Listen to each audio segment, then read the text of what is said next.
Hello. Just a quick note before we get into this episode. This conversation was recorded a couple weeks before Stan Lee's passing, which is why we do not mention it at all in this episode. He obviously leaves behind a very impressive legacy, and we thoroughly enjoy talking about these things that he created. So thank you to him for that, and to all of you for listening. Excelsior. This week on SnarkSquad Pod, we are joined by Rich Camelucci and Nick Jenkins to discuss Phase 2 of the Marvel Cinematic Universe.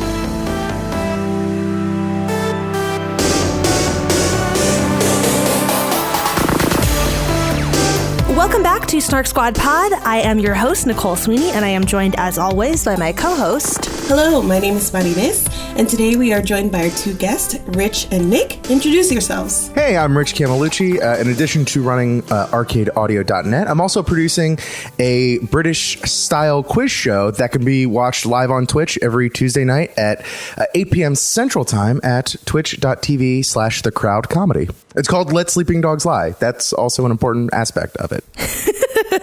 And I'm Nick Jenkins, and in addition to being a producer for things like Crash Course, I am the host and producer of my own podcast called Real Bad, where we talk about bad movies and why they want to hurt us. So Rich and Nick are back with us again to discuss the second phase of the Marvel Cinematic Universe. So that is Iron Man 3, Thor: The Dark World, Captain America Winter Soldier, Guardians of the Galaxy, Avengers Age of Ultron, and Ant-Man. There's a lot of movies, you guys. A lot of movies that I watched this week. They're all kind of a blur in my brain, but I'm excited to talk about them and hopefully remember what they all are. But before we do that, we are going to do a round of plot dumps, 60-second plot dumps, a thing that we're stealing from Real Bad. Yeah. Starting with Iron Man 3. Rich, in 3, 2, 1, go. In this Christmas time hero noir directed by Shane Black, Tony Stark is haunted by the demons of his distant and recent past, while military veterans are blowing up and the Mandarin is posing a new terrorist threat. A think tank led by Guy Pearce's Adrian Killian with a dangerous body toaster technology looks to partner with Stark Industries as Tony is experiencing the PTSD fallout from flying into space with a nuke to blow up aliens in the Avengers, when he could have just tried giving them a cold.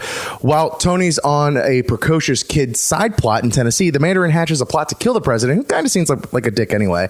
It's revealed that the Mandarin was Killian's puppet all along, and Stark, Rhodey, and Pepper saved the day and the president. Damn, you had like 18 seconds left. Oh, well, give me another take. I'll take my time. I'll add some I feel like you left out an important thing. Oh, I probably did. I'm just saying, at the end of the movie, he blows up all of the Iron Man stuff and says, "I'm done being Iron Man," and then in the next movie he's Iron Man, and that's that's what they do with it. Yep. Well, that just happened so much between phase 2 and 3 that I figured we'll get there eventually.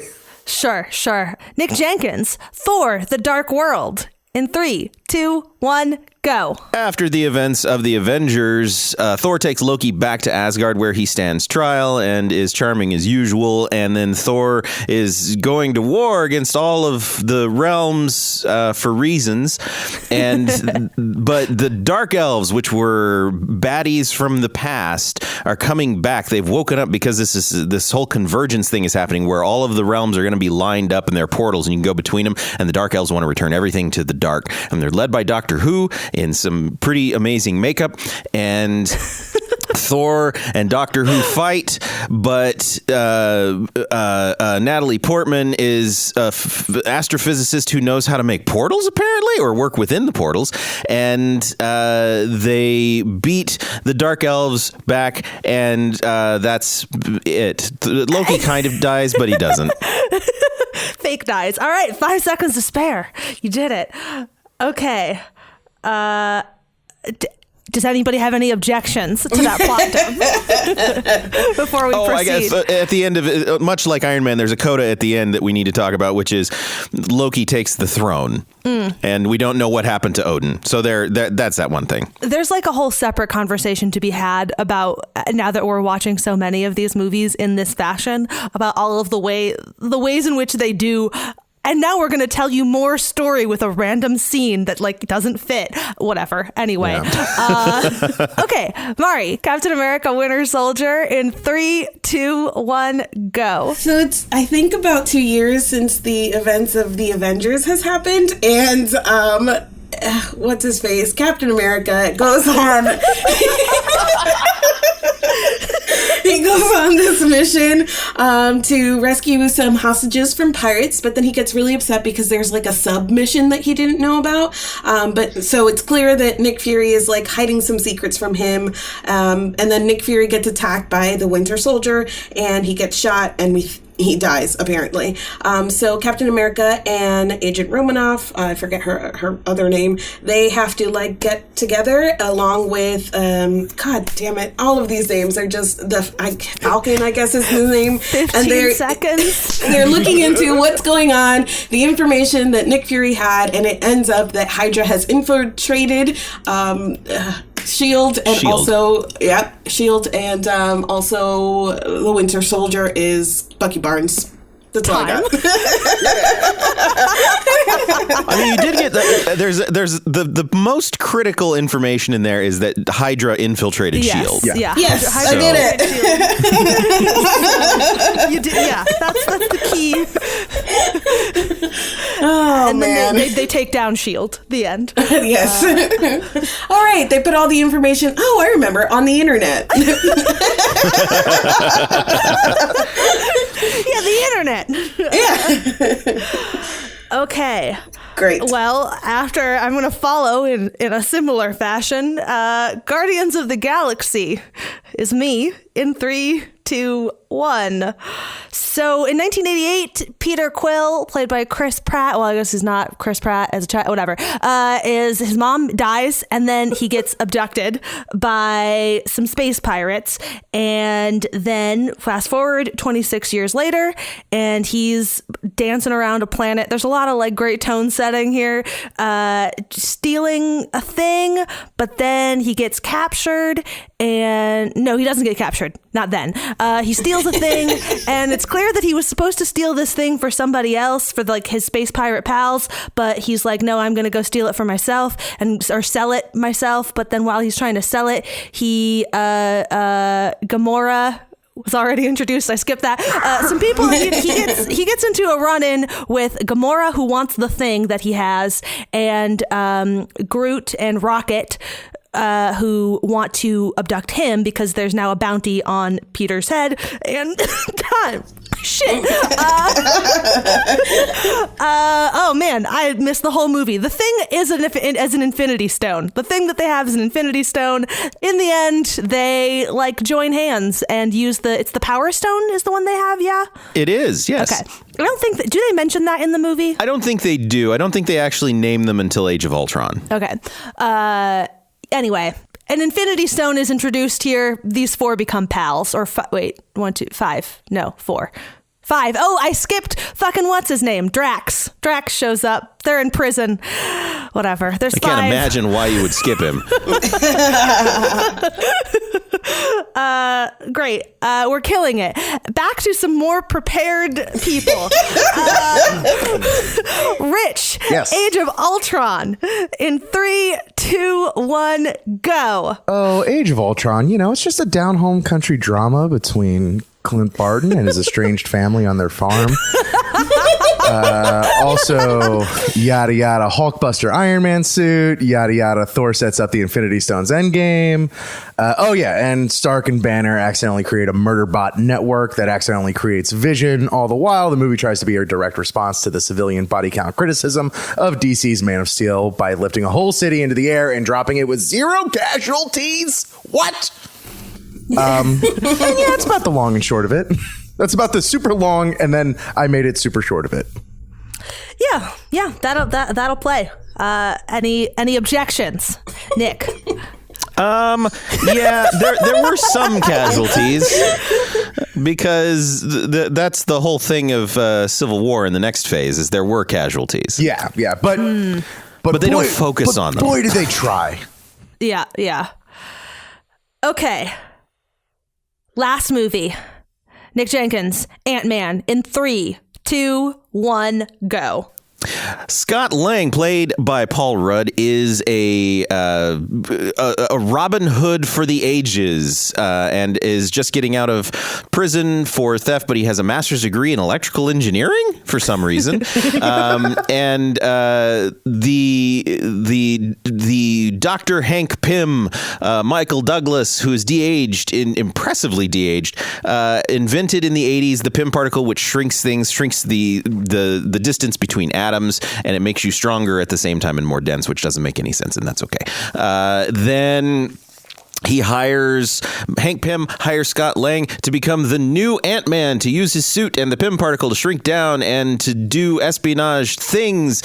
And Scott Lang is into this because he wants to be a good father and provide for his daughter like he hasn't in the past. And then there's a bald white guy who goes crazy for no reason and creates his own super shrinky suit, and then they fight at the end. Yeah. Any objections? No. Oh, and then Anna Akana shows up at the end. Yeah.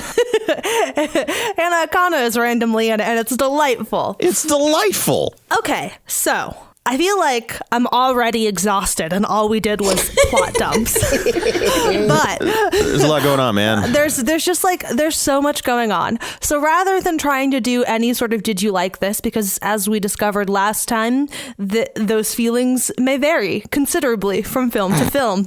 So we're gonna like make our way through these movies one at a time, real quick, and then we'll talk about the overarching big picture of it all. So, Iron Man 3. How'd you guys feel about this? I feel like there's not as much reason for me to dislike this movie as much as I do. It's a well crafted movie. Like, it looks good. It has a much better story, much more engaging story than Iron Man 2. Tony Stark is having to deal with repercussions of the shit he's done, which makes me happy. Mm-hmm. But for some reason, I get to the end of this movie and I'm just like, I don't care. And I don't know if that's just me or what. I get to the end of it, and this is before Shane Black did all these shitty things on the Predator movie that he was doing. Like, I even walked out of the theater with this one going, why didn't I like that? It seems like I should like this. But for some reason, I didn't feel it. So I don't know. I struggle with this movie. After discussing the first 2 Iron Man movies in the last podcast, I went into this like expecting to hate it. So I had a slightly different experience in that I was surprised that I didn't hate it. I was like, oh, this is like a perfectly fine movie viewing experience. I appreciate the idea that Tony would have PTSD. Like, that makes a lot of sense. That's like a good idea. But also at the same time, I totally agree that I finished the movie and was like, yep, I don't care. I'm not interested in retaining this information. Like, it's fine. This movie happened, and now I'm going to move on with my life. And I can't fathom I will ever go out of my way to watch it again. I really enjoyed it. And I think I was Iron Man 2's like biggest critic, and Iron Man in general is a character that doesn't do much for me because of just the way he's built and the character aggression that he suffered in Iron Man 2. I really enjoyed Iron Man 3, and I thought I hadn't seen it, but as it started playing, like, a lot of the key scenes like came back to me, and I was like, oh, I have seen this. And I was surprised to find that on rewatch I still enjoyed it. Like, it wasn't as boring as like Ant-Man was on rewatch for me. This was still like entertaining. I can't wait to make the case for Ant-Man. Gotta give Mari a big high five right now. just from approaching it from the perspective of a rewatch, I felt like I was still invested in these big scenes, even knowing how they would play out. There was still like that, like, oh man, is he gonna make it? Like with Iron Man 3. So I'm really, I don't know what to tell you guys about like not caring, but I liked it. I thought it was a really solid movie.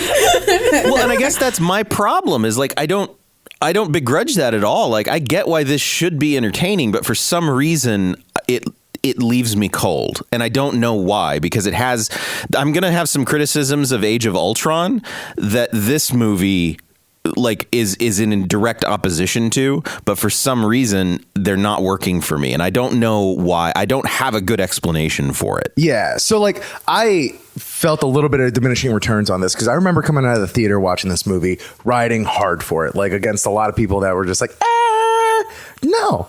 And this is just basically Marvel's first foray into like their big like genreification of their movies. And like, this is essentially a detective movie. There's a red herring in the Mandarin, and like the whole movie, Tony Stark's trying to work smarter, not harder. Like Iron Man 2 felt like you could feel Tony Stark just sweating, like, stop working so hard, dude. You're like a genius or whatever. Whereas this one, yeah, it was a lot more like figuring things out and sussing things out. And like, he does, he goes to freaking Tennessee for, just to figure stuff out and get to the bottom of it. And it's like the most Batmaning of Iron Man that we've probably had since the first movie. But yeah, upon a rewatch, there's a lot of stuff that just didn't click with me like nearly as much. Like I feel like the whole Tennessee side plot where like him and that kid, like it should work. I'm normally a sucker for precocious children, but in this case, it just like they just didn't have chemistry, and it just kind of fell flat. And it felt too much like a side plot too. Like that's the thing. Like it felt very much like, okay, now we're taking a break from the actual story for Tony to hang out with this random child in Tennessee. Like yeah. Even more like I loved the performance that Ben Kingsley gave in this movie as the Mandarin, and it just kind of felt like it was pulling the rug out from under you to just be like, nope, this guy was he's just an idiot this entire time. And it's like, well, all right, well, I guess I'll deal with Guy Pearce as the main bad guy. Ugh, Guy Pearce. And the more I learn about the background information of this film, the more it kind of irks me. Like originally Rebecca Hall. Rebecca Black wrote Friday. Iron Man. Gotta get down. Man. Look, I work on YouTube all day, guys. Give me a break. Rebecca Hall was originally supposed to be the Killian character. She was supposed to be the main villain, and then apparently Shane Black got pushback that they needed a male villain, and so that's where Guy Pearce came from. And like a lot of stuff like that, I'm just like, really? Knowing that is like especially gross too when you think about her, like her final turn. Yeah. Like it's like the tropiest way that you could give her an out from being the fundamental villain. So like at the end, it turns out she's like just too sensitive to really be a villain. Yeah. Well, and also like the flashback that it opens on, that makes sense, right?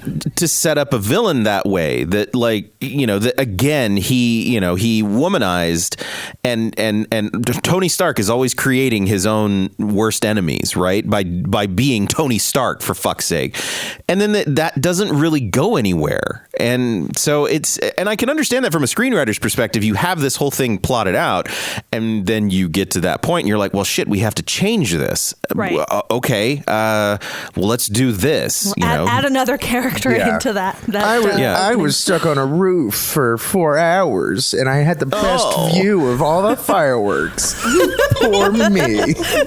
And I love Guy Pearce. Okay, yeah. I love Guy Pearce, and so I'm not complaining that Guy Pearce was in a movie. Like, that's great, but it's frustrating, and it can't help but leave a taste in my mouth. And I'm like, Jesus Christ. I also still don't understand his end game in giving out his address, and more importantly, Pepper Potts did not deserve to have that done to her. Tony giving out their address. This whole movie, I think that's one of the main things. Nicole and I have talked about this. This whole movie done Pepper wrong. Yes. Yeah. Pepper Potts deserves better. Fucking, oh my God. Like, this is my big thing with, like, I really enjoy the MCU. I really do. But the biggest thing that's stuck in my craw is just how Pepper Potts has been treated really since Iron Man 3 on. That she is almost a prop, and that's it. Yeah. And it bothers me. There was like that one moment at the end in the big climax that she was a fucking badass, and then it was like, that's all you're ever going to get. Yeah. Everybody remember and cherish that moment where Yeah. Pepper Potts got to be a badass. Hold on to that because it's all downhill from here. I think that Tony Stark's whole thing is like that, why would he give his address out? What did he think was going to happen? But for being a genius or whatever, as Rich put it, he doesn't often like think those things through. And I think that's part of the reason that his character tends to grate on me. I think here, the fact that they gave him PTSD, and that's kind of where they took his character. And I was just, I don't know, man. I'm in the middle of a bout of insomnia, and to see him be like, "Oh, I've been tinkering," and it's like 27 million of these Iron Man suits, and kind of, I don't know, that I thought was a really smart way to lead his character in that direction. Yeah, and for all of the other like complaints that I could have about him, his character, and this movie, I thought that was a really interesting way and direction to take it. And the annoying thing is that like at the end he kind of realizes that this tinkering, this like avoidance or whatnot, is not the way to go. He blows up all his suits. That doesn't really go anywhere. So there's so many times that this like Tony Stark stuff that you're like, okay, I see where you're going, and then it doesn't actually go anywhere. That's probably the most frustrating thing about Iron Man's story. I agree. Well, no, I Pepper Potts is my most Pepper annoying. Potts. But The one, the fact that his like attempts to like not suck always go nowhere is number 2. yeah. There were some pretty cool like set pieces. Like I really did enjoy the destruction of Stark's home because that was huge, as well as the final battle in Miami, which like play up Miami. Come on. It's a fun locale to play with. Instead, you were just in a shipping yard, but whatever. All the suits flying around was still pretty cool to me. No, I agree with that. Barrel of Monkeys scene I thought was really fun, and just some of the choreography that he does, like in the Mandarin's house, where he has like one hand and one foot on, and the way that really choreography, cool, that was great. Yep. And this is what I'm going to come back to when we're talking about Age of Ultron. I love these set pieces, and I love the attention to detail in I mean, most of it's done in computer, but the attention to detail in the stunt work was really good in this. And again, it's one of those reasons like, why is my brain not appreciating this? Because this is exactly what I want to see. But I guess maybe it's because outside of those set pieces, I wasn't connecting with it. So, All right, moving on. Thor, The Dark World. We already talked about this at great length, but Nick, you did not. So Nick, how did you feel about this movie? I know this movie is not great. I understand that. Like, I'm perfectly capable of looking at this movie and seeing its flaws, but I like this movie. Like, I enjoy this movie. I like how it looks. I like the performances. I like that we're starting to go in a goofy direction. By the third act, we start to go in some really goofy directions, and that makes me happy. Mm-hmm. I didn't realize, like, this was the prelude to Ragnarok. Like, literally, obviously, this is number 2 and Ragnarok's number 3, but like the Chris Hemsworth's comedic ability started to shine in this movie. Yeah. And that was huge. And I say, so Alan Taylor directed this, who is most famous for Game of Thrones. And the cinematographer was Kramer, I'm going to try to say his last name, Morgenthau, who was also from Game of Thrones. And this is a beautiful movie. Like, it is really well shot. The production design is incredible. Like, I like looking at this movie. It's dumb. And it doesn't have a good villain. I don't care, how much, Christopher Eccleston is a wonderful actor, but like the villain is nothing sort of in this, but it's still like, I don't know. I enjoy so much about this movie, and I'm interested to hear what you guys think on this rewatch. Especially now that, we've had more time to process Ragnarok.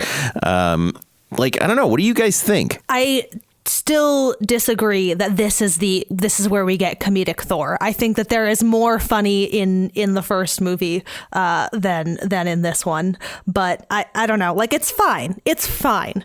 I don't hate this movie. I also just like don't care. I would rather watch Thor 1 than Thor 2 still. And I am the opposite. I would rather watch Thor 2 than Thor 1. I don't really have anything new to say. Like, it was fine as an experience. The brief appearance of Chris Evans as Loki as Captain America is my favorite part of the entire movie. It's so good. And I don't like that. To me, isn't a strong recommendation for the movie. Like that weird little sidebar, that like the referential component, the like, look, we are part of this larger universe, is like the biggest, what's the thing that I enjoyed most in the entire movie, is not like a very strong recommendation for this movie. I didn't hate it. I didn't love it. It's fine. I'm on team. I would rather rewatch 1 than 2. And coming back to this one, I just was kind of the sense that this is a movie full of mostly female characters I would rather be watching a movie about.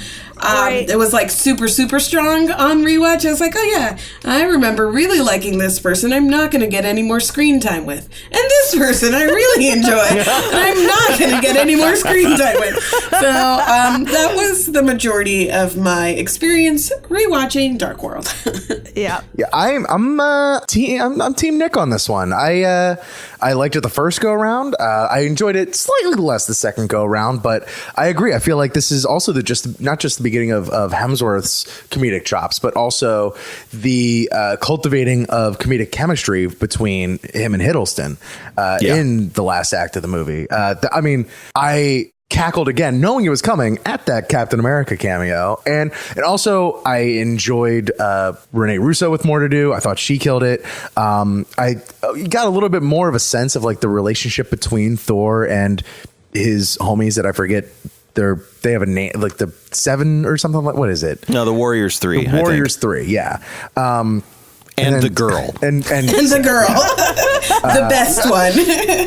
and I loved, what she, like, I wish she had more, but you didn't get from the first movie that, like, she maybe kind of had a thing for Thor in a very sweet and sympathetic and empathetic, I felt for it. No, that stood out to me as something I disliked more this time around, because it was like introducing this like vague component of a love triangle in a place that I was like, this is not necessary. And like, you're like teasing it. And what if we didn't? What if instead we didn't? And we just let Lady Sith be a like badass warrior and left it at that. The love triangle part I agree with that, because there's a reason why I didn't bring up Jane Foster's part in that. But if it just came down to like this unrequited love, that's the word. Like that's something that's a little bit interesting to me. She's your only like badass female warrior character, and then you also have to make her lovesick. Like, no, like why? I mean, there's also Thor's mom. That's true. Yes, sure. Still, and there's the surgeon who is taking no one's shit about anything. Who, if you watch Star Trek, she was the Borg Queen. Anyway. And then the last thing that I have on this is the fact that I went through other means of watching this film again, and still there were no subtitles for the Dark Elves. And the fact that I had no clue what they were saying whatsoever, and it didn't detract from me following the movie, probably was a sign the first time around that, not a strong villain at all. It's like, oh yeah, literally whatever they're saying does not matter. They're being menacing. Yeah, exactly. They're pissed. There you go. But up until this point, like, one of the more beautiful Marvel movies to watch visually. Oh yeah. The and when I say world building, I don't mean it in the terms of like, backstory and stuff like that. I mean in just the production design, visual. Like the visual world building in this film. I am still staggered at. Like, I enjoyed the alien worlds more in this than I did in Guardians of the Galaxy. Like the world that's in a constant dust storm. I don't know. There was just something about it that I was like, this is what I'm here for. So, all right. Well, on that note, let's move to the thing that I know that you're most here for. Captain America Winter Soldier. Yay! Well, I hate to start us off on this note, but it was a good movie, and the Russos are very well on record as saying they wanted to make Are you guys about to fight? It's very good. And they set out to make a 70s style political espionage thriller, which, you know, in the confines of the MCU, they did. It's just the roles are reversed from the last movie. Like, I feel like the first Avenger was so much more charming, which this movie isn't trying to be charming. Right. I just missed that. And I will always miss Tommy Lee Jones screaming at people, which, you know, what can you do about that? But I thought the twists were good, and you know, it was very good, but it wasn't. It was also, by the time I got to it, so hyped up as this is the best Marvel movie that we've gotten so far, and it's like a real adult movie. This isn't for kids anymore. And I was like, okay, yeah. I mean, the elevator scene's bad. There's a lot of badass parts to this movie. There's a hype factor. Definitely, yeah. Okay, interesting. Well, I also appreciate the fact that you're not really criticizing the movie. You're just saying this wasn't what you really wanted. Correct. Yeah, and that's fair. There's nothing wrong with that. You're wrong, but it's okay to be wrong, Rich. Oh, man. Perfectly fine. This movie's so good. Some of my best friends have been wrong. Some of my best friends are wrong a lot. I think I'm wrong about Thor: The Dark World. It's fine. It's not a great movie, but no, I get that. I get this is, you know, this is a perfectly fine movie that's well made, and it wasn't what you wanted. That's totally cool. This movie surprised me when I originally saw it, because I think I was expecting more of the first Avenger. And that's not what this is. This is something different. I still feel like Chris Evans is playing the same character, although he's had to deal with more, you know, he has grown. I've said this before, really, until Infinity War, Black Widow was my favorite Marvel hero in the MCU. Like, I absolutely loved her. And part of that is because of this movie. I think she's amazing in here. So yeah, I think with the exception of one scene, this movie is damn near perfect. So yeah, I get what you're saying, but I come down on the other side. What's the one scene? Oh, it's the scene where the robot does the freaking plot dump. Exposition. The exposition Yes. dump. Yes. That's like could have been handled in a much better way. Yeah.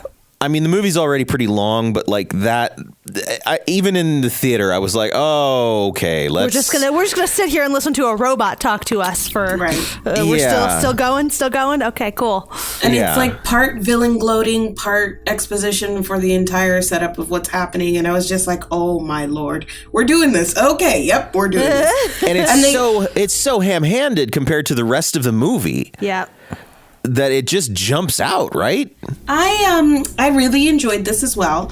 I thought that it's interesting to me because I loved all of the characters in it. I love what the story was doing, but obviously, like, some of the plot elements really didn't stick in my head, as you could probably tell from my attempt at a plot dump. Right. And so, like, the Bucky Barnes thing is really cool. You know how that played out, especially having that, you know, his best friend be his villain, and for it to be Captain America just because of who he is as a character, I thought was really interesting. And the Hydra infiltrating S.H.I.E.L.D. thing was cool, but there were some of like the connecting moments that just really are lost in my head right now. And I don't, not that they don't matter, but they kind of don't matter, because I was just there. Like, I enjoyed all of the character stuff so much, and I love Captain America, and I think that his the way that we see him now after the Avengers, kind of trying to get his footing, and how that played into his story was really neat. And something that I think we're going to keep talking about as we progress through the movies and the phases is just kind of how these stories have to progress in terms of not only the character, but there's like a scale thing that happens, right? Like this time the world is going to end but it's going to end even like harder, and like the villain's even bigger. So to have this be like a little bit smaller scale. Like it's just, Captain America against the Winter Soldier, and there's the Shield and the Hydra stuff, but I don't know, it brought kind of like a smaller scale to it, and it still worked. It still really, really worked, and I appreciated that for not, you in that direction lies jumping the shark. And so for it to take a step back and do this kind of movie and it still be really, really amazing, like, I think that's great. So I agree mostly with what you're saying. I very much enjoyed this movie. I think that like where this movie is strongest is the Captain America grappling with with like Bucky being the Winter Soldier, like that essential heart of the movie.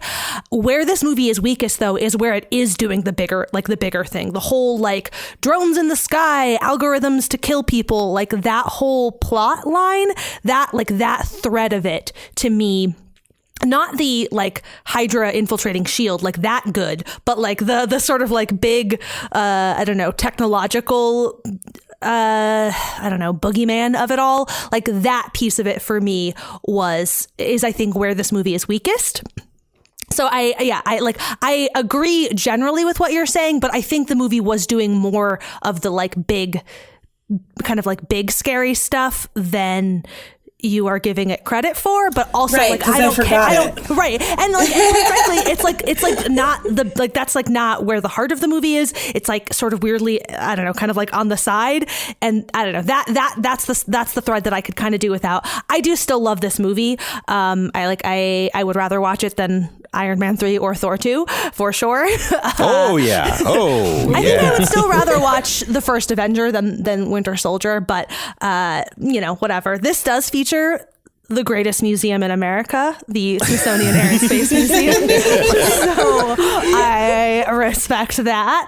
I like this movie. I think it's a good, fun, mostly well executed movie. One thing we didn't talk about, and I want to touch on it because it's gonna fold into Age of Ultron, is there are 2 or 3 action sequences, set pieces in this film that are really great. There's the highway chase that becomes a fight, which is so well captured on film that it's very clear, what does the Winter Soldier want, what's in the way, what do our heroes want, what's in their way, and how are they trying to survive this, how are they using their superpowers, how do their superpowers fail them, et cetera, et cetera.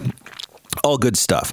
And then I really liked just the one-on-one chase through the building between Cap and the Winter Soldier, which, ends with Cap throwing his shield and the Winter Soldier catching it. It's just incredibly well plotted. And the Russos kind of come from television, and from comedy television specifically. Well, they got this job because of their paintball episode of Community, which if you haven't seen their 2-part episode of Paintball, it's the end of season 2. It does something very similar. Like, it's ridiculous, but they're able to give weight to the ridiculousness of it all. And there is something very sweet about those 2 episodes. And then if you watch those and then watch The Winter Soldier, you're kind of like, oh, scaled up. They've taken it more seriously, but their strengths are really showing in how they do this with a paintball episode and how they do it with Winter Soldier. So, like, this, beyond just being, like, I think a really good espionage thriller, they also are really good at directing these action set pieces. So, speaking of ridiculous but still having weight, Guardians of the Galaxy. So this is one of the movies that I hadn't watched in phase 2, and I am conflicted. So I think my main issue with this movie is that I watched all of phase 2 the way that I did in quick succession. And I think that it was very interesting to me that we had, up until this point, sequels, and all of the characters that we were really following were ones that were established already. And then you get hit with Guardians of the Galaxy, and it's a phase 1 feeling kind of movie in terms of, like, we have to do all the groundwork. work again, right? Like introduce all of the characters, all the main players. So there was a little bit of, just because of the way that I watched it, it was kind of like slamming on the brakes in, in terms of like tone and what the movie was doing. That said, I thought I had fun watching it. Like it was funny. I really liked a lot of the characters. I didn't have as much investment in kind of what was going on, but it was still solidly entertaining. And these are also characters that I can see like going forward that I will have a bigger investment in. So it was a little bit strange. And I think it was a little bit strange, especially because I knew, like, I was like, okay, here it comes. Like, I know people really love this movie. And I don't know what I was expecting, but it wasn't this. It's charming, okay? It is. I'm not love fun. I do. I had fun. It is charming. It's just weirdly placed in this phase. I don't know. It was just it's weird. It's weird. I think it's actually perfectly placed because I think like having Ultron bookended by this and Ant-Man, we'll talk about this more when we get to Ant-Man, but like I watching it in the way that we did this week, like, because I also just like, movie. Like by the end of this week, I was just very fatigued with like all of the superhero everything, and the sequels, Iron Man 3, Thor 2, like I like the sequel thing for me. I was not that. I don't know. I just like wasn't as invested in watching these bridge movies, and so like watching a movie that like, honestly, even though it is ultimately introducing important stuff for the larger MCU, like with the Infinity Stones and whatever, like it felt much more self-contained, and I appreciated that. It was just like, yeah, we're like gonna like take a step back and we're just like gonna like have fun for 2 hours, and I appreciated that. Like that to me was like, yes, this is exactly what I need to like propel me forward to Ultron, which I don't really want to watch. When I walked out of the theater for this film, I remember having the thought, that was really good. And then I never thought about it again. And watching it this time, there's nothing about this movie that really leaves a sour taste in my mouth at all. But I found it interesting that the only characters I found myself identifying with and relating to were Rocket and Groot. I did not. Rocket is the only person who seems to be talking sense throughout the whole movie. There's a great moment where the Infinity Stone, the Power Stone, blows up where they are. And then they walk outside and Rocket is like, you've been carrying that in your pocket? And why do you still have it? Like that was a great moment. And I was wanting more of those. And anytime they were there, it was Rocket and Groot who I was really identifying with. And I found myself like not really getting the character of Peter Quill. I wanted to like Gamora because I love Zoe Saldana. And I was just sort of like, whatever. Also, I love Karen Gillan, and I wanted to like Nebula, and it's just, I don't know. The movie did not connect for me, and that's not saying anything negative about the movie. It just, much like I think Rich felt with Winter Soldier, I get why people like this. It just didn't seem like it was for me. Yeah, that's fair. And when you put like a lot of these, very familiar performers like under however many pounds of makeup and make them look unrecognizable and stuff like that, like it's natural for there to kind of be like a disconnect that kind of happens where it's like, oh, I'm not really clicking as much as I do with this person normally. This, for being probably one of the funnier Marvel movies up until this point, holy moly, does it start real sad. Yeah. Yes. Oh my God. Yeah. So bleak. Yeah. And I really think that the movie itself is buoyed by a really fun soundtrack that they like did a really good job of just shelling out the rights to get a lot of these songs. Yeah, I agree. And with Bradley Cooper's involvement in this movie, you can't help but think about just the title or the idea of A Star-Lord is Born. And then... Oh, Rich. I have no shame whatsoever We gotta have a conversation. And then I was probably in the bag for this movie to begin with, just as a wrestling fan. Dave Bautista being Drax, it's like, oh yeah, we need him to do well in this movie because we can't have, another at least first leg of John Cena's movie career. We need this win. And Wrestling fans everywhere. Exactly. And like when he was actually funny and like he had a good delivery and he was just basically being what that character is the internet wrestling community collectively high five. He did it. Yeah. He didn't ruin it. Let's go. And then as a Fast and Furious fan, I really needed Vin Diesel to not mess up 3 words, and he totally did that as well. So just as far as like having personal investment in this movie, big win all around, checked all the boxes. I don't know. This is just a fun, jaunty romp through space because it was also before all the Star Wars movies started coming back out, and it kind of like scratched that itch of all the things that we fondly remember about all those Star Wars movies as well. Right. Yeah, I mostly agree with that. I was texting Nicole as I was watching it, just flummoxed, like, why is this not connecting? It should be, but it just never, except for Rocket, who again, like I really felt a lot of empathy for that character. Like, yes, he's funny and he's cute and whatever, but also like I get a sense of his pain. I really get a sense of his loss when Groot dies. Like it's really palpable. And that's also cool to me because it's a motion capture performance. Yeah. Right.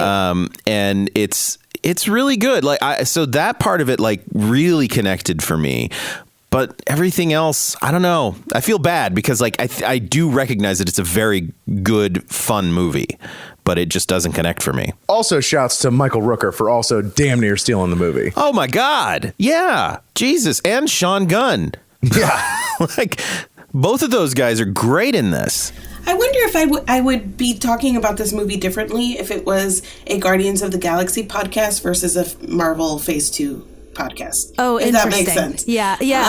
And it is one that out of all of these, like that feeling of being self-contained means that I would go back and rewatch this because it is fun, and I don't hate fun, Nicole.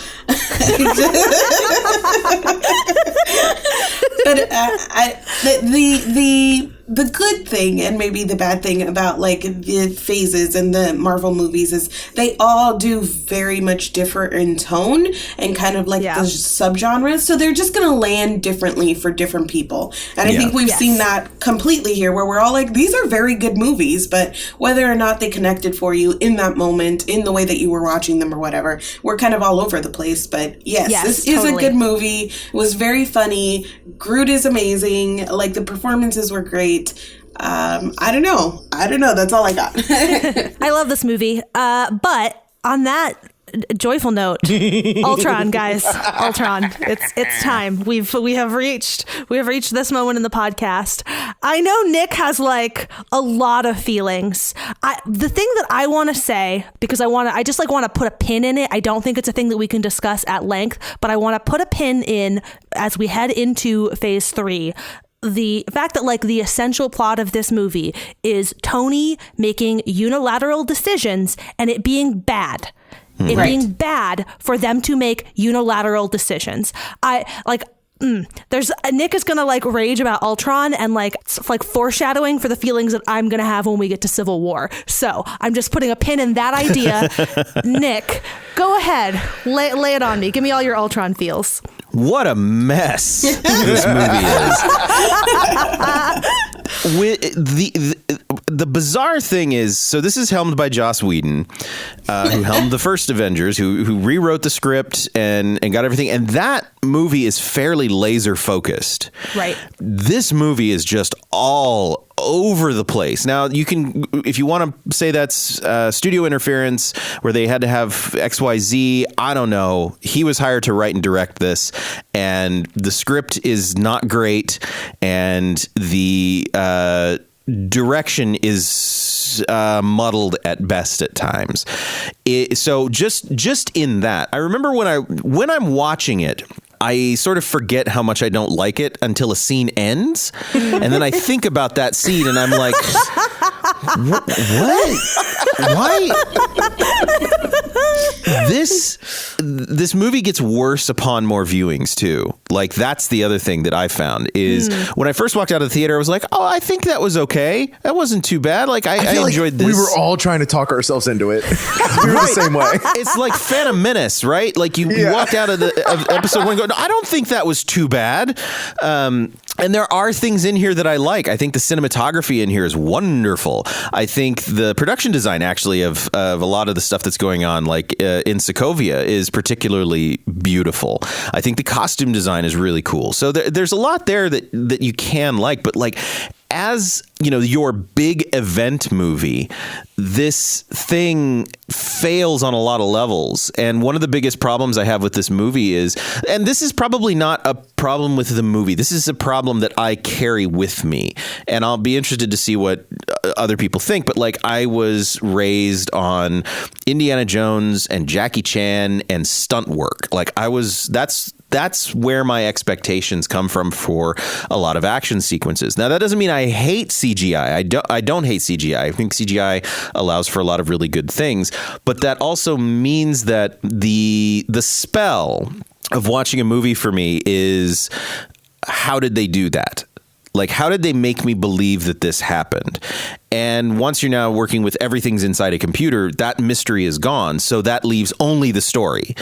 So you know what I mean? Like, there's no part of me figuring out like, wow, how did they make the Hulkbuster armor? Well, they made it in a computer. That's how they made it. And whereas before I would be like, wow, how did they make it look like Harrison Ford did that thing?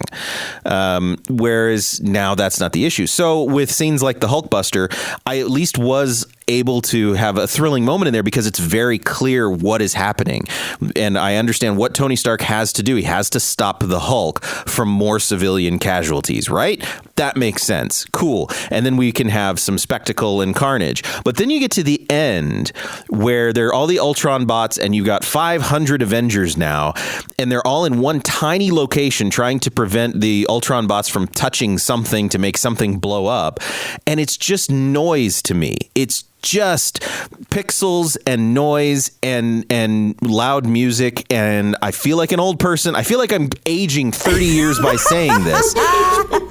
But the climax of this movie is just noise, and it's one of the problems I have with most of the DC films. Most of the DC films are just smoke and lightning and a giant CGI monster, and that is kind of what we end up with here, except it's multiple CGI monsters.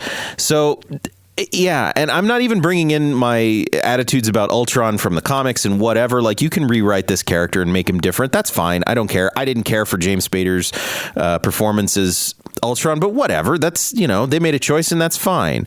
So there's my spiel. I think it's a mess. I don't like what they fucking did with Black Widow, who is my favorite superhero in these things, who's not a superhero. And I was more upset watching it this time than I had been in a while. Only because I feel like this is necessary. Hey, big guy, sun's getting real low. Coming off that rant. Rich, how did you feel about this movie? I mean, yeah, it was all of that. What Nick just said. It was insane. I just do want to kind of highlight a few things I either thought were interesting, impressive, or I actually did like. I thought it was incredibly impressive to be able to chew up that much scenery from behind a microphone, as James Spader did. My biggest takeaway from the first time I saw the movie in theaters, and it was this time around as well, was the thing that's always going to stick with me is that one scene where they're having the party at Avengers headquarters or whatever, and they're all just like kibitzing around and trying to pick up Mjolnir, and like that moment where Captain America like nudges it, and then it just like focuses to Thor's face of like, no, we're good. Like, that's a fun, playful thing, which kind of like give you a little bit of the feeling. It also has a really good payoff later. Yes. Yes, it does. But yeah, a lot of it's just so all over the place. Like, Thor just like bounces because of one of the things that he saw in those dreams that everyone else is like, yes, this is we all know this is fake, right? But Right. like, I don't know. I mean, Stellan Skarsgård keep getting them checks. Like, I don't know what else to say. Yeah, I'm with everybody else. It was convoluted. It didn't have, regardless of if you thought of the Avengers in Phase 1 was the best movie of Phase 1, I think there was that feeling of it being like an event and like Right. everything else building up to that moment. And, you know, the payoff there to see them come together and whatnot. So I did not feel any of those feelings about Age of Ultron. It was super convoluted, and I think it threw too many things at me, especially in terms of like new characters. You know, you have Scarlet Witch and you have Vision, and then like Hawkeye has a whole family, and it was like one too many things to be like, now care about this, because you just introduced it. Like, I don't care about that right now because I've seen it for 5 seconds. So the like culmination of, you know, all of that, just it sucks too, because there were moments where I was like, okay, yeah, you know, the party where they're all kind of joking around, you're like, man, I care about these characters, and you can see how good it can be when it is good, but it just kind of kept falling apart at the seams for me. Yeah, I would say that there were like 12 too many things is really the problem here. I think saying there was one too many is giving it too much credit. Sure. There is just too much. So much of the too much was unnecessary. Hawkeye, Yeah. Why does Hawkeye need to have a secret family? They can just go to a fucking safe house. Like, the only reason you give Hawkeye a secret family is to diffuse the notion of like Natasha and him ending up together, which like, and the only reason that you're putting Natasha and Banner together is because of where they're trying to get him, which like, again, to echo like my rage about Lady Sith in Thor the Dark World, like, you are inventing this romance plot solely for the sake of where they want to get Bruce Banner to, not like with very little regard for what it does to and for Black Widow as a character. Like, her as a character, she's just being bandied about because like they want to get Bruce Banner to a place, and what the fuck? Like, And that place like, they want to get him to is space, which right, like you can get him there. Like, there are so many other, like, we watch him wrestle with like the damage that he is inflicting. You don't need that. Like, it's not necessary to do that. Nothing about it. There are so many things in this movie that make it convoluted for literally no reason. Like, you can do all, like, you can make the whole movie simpler and achieve all the things you're trying to achieve without adding these additional, like, you're like adding things to try to get, you know, to get us from point to point to point. But like, those things don't really help. They're actually just muddying it up in getting us from point to point to point in this way that's just like, why have you done this? I mean, I agree. There are definitely, I enjoy like the cute moments of like watching them all together. That's like fun to have. But I don't have the same feeling of, I don't know, frustration with like all the new characters. I really care a lot about Scarlet Witch and what's his name? Quicksilver. Thank you. Pietro. I think they gave, like, I enjoy how, like, where they fit into this movie, and I like them. I would cut out so many other things that are not related to the pair of them, but I very much appreciate them, at least. it was pretty underwhelming at the end when they kind of introduced like, it's the Avengers, the new class. It's like, oh, okay, yeah, they're all cool. Right.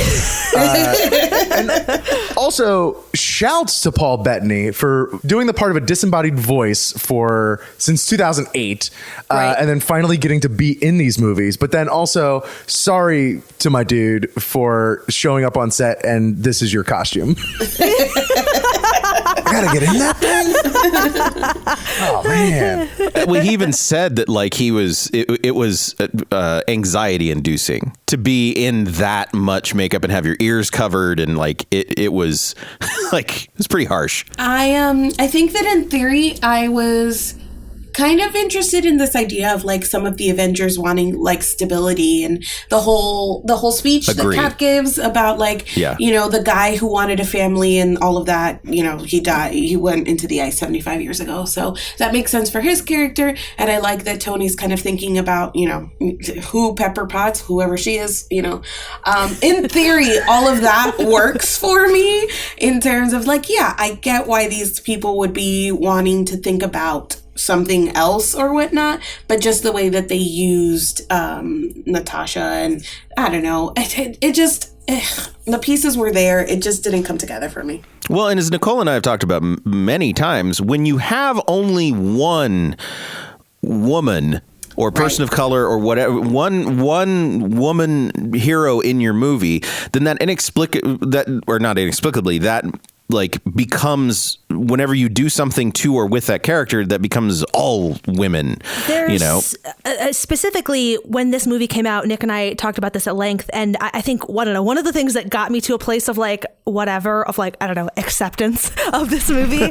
Linda Holmes wrote a really great piece, basically articulating that idea, which I will find probably and link in the post for this episode, but essentially articulating that point that because of Marvel created a situation in which Black Widow had to kind of be all things to all people, and inevitably like that's not going to work, and like they did that to themselves, but also there's sort of a mixed bag of the criticisms. Like there are a lot of people that are very upset about the idea that, you know, she basically said like, I've been sterilized and that makes me a monster, and like for sure that's like a really garbage line that shouldn't have been written. But the bigger thing is, there just isn't the room to like tell a range of like complicated, nuanced stories about female superheroes when you have literally only one female superhero. Yeah. So she has to flirt with everybody, guys. It's like she's the only one. Like, also, if you want to have your romance plots, like it's a numbers game, guys. If you really want to have your superhero romance plots, you have created a situation in which the actual answer is make it gay. I'm sorry, but. You know, my last criticism of this movie is Tony Stark, as you said, unilaterally makes horrible decisions that are going that he knows could go very poorly. But you know, he creates a murder bot, and it's awful. And he intentionally creates a murder bot. That was always the plan. Is that with it's a murder bot? The most vague of instructions. Peace in our time, and then does it again. Yep. And lucks out and creates vision. No. But this time, guys, trust me. I'm going to get it right. Then at the end, no one is mad at him. No. That's the thing that gets me. Like, okay, yeah, you can have that character who does this shit and gets us into things. But at the end, all you had to do was have Cap look at him and go, "You're not welcome here." Like they're buddy. What? No. Yeah. Oh my God. You nearly ended the world twice because all because of ego, and you believe you know what's right for the human race. You are the person we are fighting against in real life. Right. Like you are the person. Like, you're not a hero, man. You're kind of a villain, and I don't appreciate the fact that the movie doesn't understand that. Yeah. And now, for a little bit of a come down off of Ultron, it's time to talk about Ant-Man. I think my blood pressure's up. Yeah. So everybody, like, we're all gonna like take a breather. Breathe. And, like, that is what this movie is meant to do. Beforehand, I think this was like, I don't know, maybe a week or two before I started watching any of the movies, I was like looking at the sort of Wikipedia list of MCU movies, and this is like how I'm tracking what I'm supposed to watch when. And I remember being very confused about Ant-Man's placement. So this is the only one that I hadn't already seen, and I was sort of bewildered by why you would end phase 2 with Ant-Man, like not having seen the movie, but still like clearly Ultron is your big climax. And I was like, well, I guess like phase 2 starts with Civil War. So you got to stick Ant-Man in somewhere. Shrug, it just sort of inserted in there. And I think it was Nick who said that, like, who told me that like the point is basically that it's like a bit of a reset and sort of like a deliberate come down moment. And when you said that, I was like, okay, whatever, sounds fake. But after watching the movie, I was like, oh, yes, 100%. Like I again, because I watched them, you know, a Marvel a day, getting to this movie was like, yeah, okay, this is like a moment of like, okay, we're going to take a beat. We literally just lifted an entire city into the sky. And because of the constant escalation, like Mari was saying earlier, that these movies are sort of building, taking this moment to take a step back and like do something intentionally much smaller. Yes. Ant-Man. It makes a lot of sense. Our friend Sylvia, friend of the podcast, this is like her favorite of the MCU movies, but in a way that she's like, she describes it as a mediocre classic or the best just okay movie you'll ever watch. And I think that is the perfect, like, I don't know, the perfect summary of this movie. Like, it's not, I don't think that it is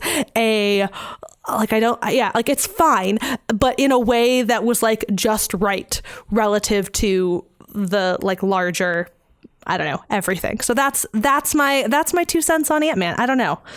My case for Ant-Man. I had already watched this one too, and I really, really enjoyed it when I watched it the first time around.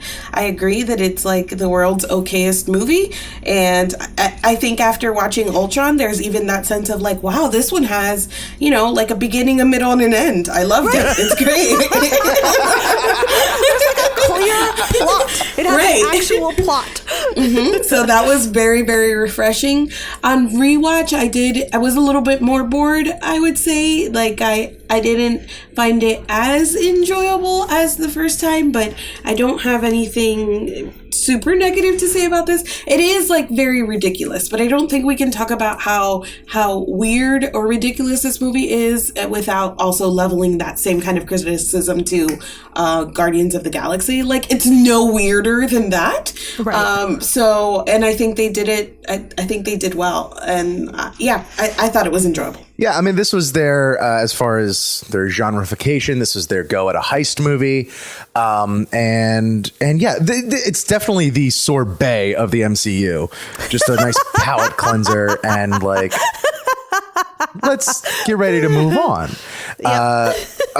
As much as I love Paul Rudd and was so excited to see him like not just be in a Marvel movie, but the titular character, Michael Pena just steals this movie 5 minutes in and it's not even close. It's ridiculous. He's so good and funny. And what racks my brain about what just messes me up in general about this movie is every time I watch this movie, I think about the potential of what it could have been, because it was supposed to be originally directed by Edgar Wright of the Cornetto trilogy fame.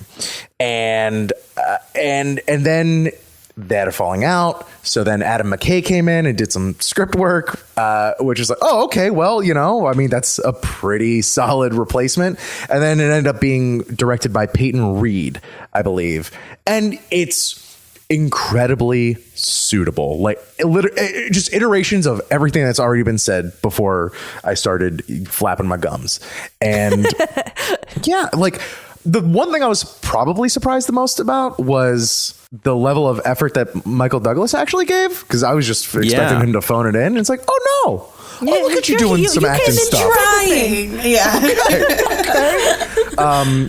Corey Stoll. I was also surprised at just how much he was in the movie. Yeah, that too. Corey Stoll was what Cross was like a little over the top, but yeah, a lot of just good fun bits. But he's like, that's in a lot of ways that is like a common for like a heist movie, the idea of I don't know, of him, like his villain motivation that like he was slighted by his mentor or whatever is like I don't know, it tracks with what this movie is. Again, like I don't think it's like groundbreaking or innovative as a choice, but like it doesn't have to be either, you know? I don't know. I also, the fact that you pointing out that it's like a heist movie, I think probably also drives home part of my enjoyment of this, because as far as like action movies go, heist movies are much more my jam than I think a number of, I don't know, less explosions and more like sneaking around type stuff. Getting a team together, like all the, like it really just it hits a lot of like pleasure points of just like watching a story unfold. The one last thing that I just kind of like, again, the potential of what it could have been is I didn't realize the first time I watched this movie that this movie was set in like San Francisco. And San Francisco has been a backdrop for not just a backdrop, but like the way a city can be a character for like so many great movies. And this movie could have probably used that help. So that was, again, just another like bit of, it was right there. You could have done it. I give this movie a 50-50. And 50% of this movie, I just didn't care. And it's strange to me, but I really don't care for Paul Rudd in this movie. Yeah. Blasphemy. I kind of agree. Like, he's been basically, if Paul Rudd had fangs, he's been defanged, and he was like operating at about 50% Paul Rudd capacity, it feels like. Well, and it felt like he was like every line of his felt ADR'd to me. Just like punched up. Yeah, like, I don't know, but I'm not saying he's terrible. It was just like, I would have liked to have seen someone else in this role. But I was thoroughly engaged whenever his crew was on screen. I loved every single one of them. I think, Michael Pena just absolutely steals this film. Freaking T.I. Oh, yeah. Or one would say that I let me steal it. Like, there's so many good lines that are delivered by them. And so there's a lot of really great stuff. Also, like, I keep telling everyone that I like heist movies, but every heist movie that comes out, I'm like, I don't like it. But I actually loved the heist in this movie. I once the heist begins, I was engaged. I was there. I was really enjoying it. I was enjoying the Ant-Man stuff. I was enjoying the crew working to get everything done. So that's really, it's kind of like the opposite of what happened to me with Rogue One, which is once the heist starts, I'm looking at them and going, you have a terrible plan. This is terrible. There's no way this can. What is even happening? Did the screenwriters have a plan? So in here, though, I felt like it was a great plan, smart people executing a great plan, talented people, and I had a really good time with the last half of this movie. So I also thought, like, it's interesting. This is the same cinematographer as Titanic and Avatar, Russell Carpenter. So it's a good looking film. Mm-hmm. And I really also thought it was very minimal, but the choreography between Paul Rudd and Hope Van Dyne, Evangeline Lilly, their sparring sequences are incredibly good. Yeah. And the comedy timing is good. She's great. Like, so there's a lot there. I also agree that, like, I was surprised at how much Michael Douglas put into this movie and how present he was. But there is something about the phase one half of this film that left me very cold. I think part of it for me is that I was feeling, I don't know, a sense of monotony. And so I think that's part of why, going back to what Mario was saying about how all of these movies are, like, clearly demonstrated by this whole conversation, going to land with different people in different ways. And like the fact that it hasn't really been much in the way of consensus about any of these movies, aside from the fact that Ultron is whatever. Ultron is the closest we came to consensus. But I think, so like, for me, why I came out of this with like particularly strong strong feelings for Guardians and Ant-Man. It very similar to what didn't work for you. I think it was like completely opposite experience, I guess, in that like to me the continuing the building like that was starting to feel fairly monotonous to me. The like ramping up, and so just like take a breather. I was ready. I was like primed and ready to take a breather. But I think it is really, really interesting though that we have had I did not expect our feelings to be as different as they were across all of these movies. And like, I think seeing the way that they were different across all of these movies is giving me better feelings about the ones that I had mixed feelings about, with the exception of Ultron. Which is still bad. I will say that in the grand scheme of things, and I was trying to think of this like we talked about them all individually, but like kind of as a whole phase or whatever. I will still say that this did not have as low a low as phase 1 did. Yes. I thought that Hulk. It did not have a Hulk, right? I thought it was consistently better, at least in that regard, that it didn't have like kind of that, I don't know, Hulk was really, really bad. So I don't think even Age of Ultron kind of hit that low, which is good. It was, No, Age of Ultron is the closest it got, I think, to having a severe misstep. Right. Yeah, because in the first one, God, we had Iron Man 2, we had the Hulk. It just a couple of moments of like, this almost went sour. Right. And we didn't really have that here. I feel like this, phase 2 definitely hit for average. It wasn't really trying to hit any home runs, although it did in Winter Soldier as far as like reception and the potential of like what these things can be and like trying to elevate them. I guess the final note is to kind of map out where we're going. Now that we have finished phase 2, next up for us is phase 3, which is obviously, if you also check this Wikipedia list of Marvel Cinematic Universe films, you can see that it gets a lot bigger. And we've already struggled to discuss 6 movies at a time in a contained fashion. So we're breaking up phase 3 into 3 parts ultimately. So we're going to do, our next episode is going to be in probably January, and we're going to talk about the first 5 films of phase 3, going through Thor Ragnarok. Then we're going to do another episode after Captain Marvel comes out, and then Avengers 4 will be its own sort of standalone episode. So we will get back together in about 2 months, I guess. Assemble? The Avengers will reassemble to discuss, yes, I think Civil War through Ragnarok will be our next episode if you want to watch along and prepare. Thank you to Rich and Nick again for joining us on this journey, this epic journey that we have been on. Thank you also to all of you for listening. If you are enjoying this podcast, we would greatly appreciate it if you considered supporting us on Patreon, where we've got some bonus content. We actually did a bonus episode on the last MCU thing. That's up there. Some polls to vote on what we'll talk about in the future. You can find out more at patreon.com/SnarkSquad. We would love to hear all of your thoughts on this episode and all things MCU. You can find a post dedicated to this episode, as well as show notes and stuff, at SnarkSquad.com, or you can find us on Twitter at @Snark_Squad.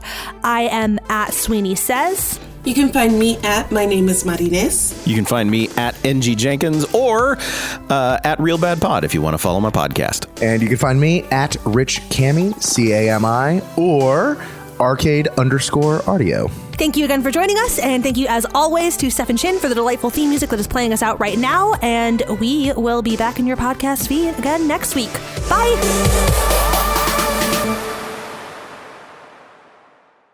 Sun's getting real low.